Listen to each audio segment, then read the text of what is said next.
স্কুলে একটা প্রোগ্রাম হচ্ছে, সেই গাছ এক গাছ মাকে নাম, সেই আমি একটু ভিডিও করবো। আর তার মধ্যে এখন প্রোগ্রাম হচ্ছে ড্রয়িং প্লাস্টিক আবর্জনা মুক্ত ব্যাপার নিয়ে, তো সেটা আমি তোমাদেরকে দেখাচ্ছি।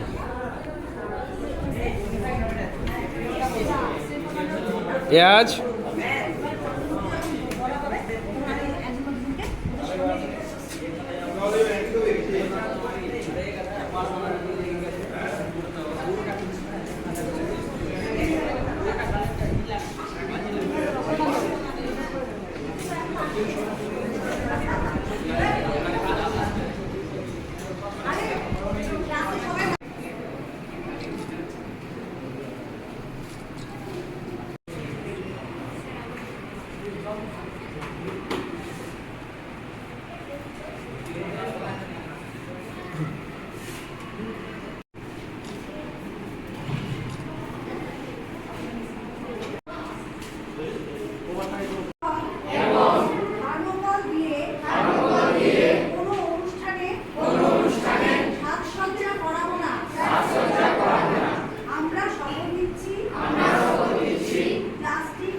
ব্যবহার বন্ধের মাধ্যমে পরিবেশ ও ভবিষ্যৎ প্রজন্মকে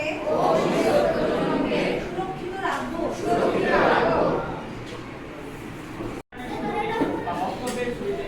আমাদের সম্মানীয় অতিথিকে বিশেষভাবে আমন্ত্রণ জানাচ্ছি। আমাদের এই যে মুখ্যতম দিনে প্লাস্টিক পলিউশন সম্বন্ধে কিছু বক্তব্য রয়েছে।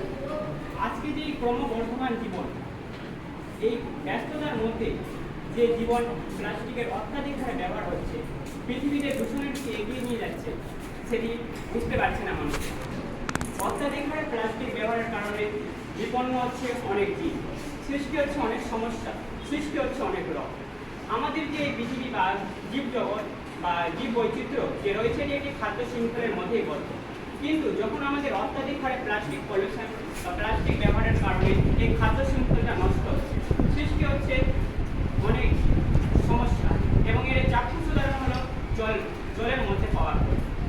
যখন আমরা অত্যাধিক হারে প্লাস্টিক ব্যবহার করি, তখন সেই প্লাস্টিক কোনো সমুদ্র পাড়ে বা সমুদ্র গর্ভে গিয়ে জমা হয়, এবং সমুদ্র গর্ভে যখন জল জমা হয় তখন সেটি খাদ্য শৃঙ্খল বিনষ্ট হয়, এবং খাদ্য শৃঙ্খল বিনষ্ট হওয়ার কারণে খাদ্যর অভাব হয়, এবং সমুদ্র জীব খাদ্যর অভাবে প্লাস্টিক খেতে বাধ্য হয়, এবং অনেক জীব বিপন্নর দিকে এগিয়ে যায়।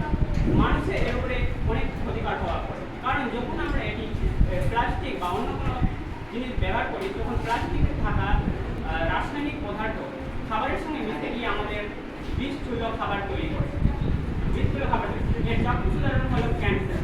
আমাদের এই প্লাস্টিক ব্যবহারটাকে কমানোর জন্য বিভিন্ন সদস্যগণরা বা বিশেষজ্ঞরা দাবি দিয়েছেন, কিন্তু আমাদের এই বিশ্বকে বাঁচানোর জন্য অনেক কিছু পরিকল্পনা নেওয়া হয়েছে, যেমন 3R পরিকল্পনা, যেমন রিডিউস, রিইউজ, রিসাইকেল।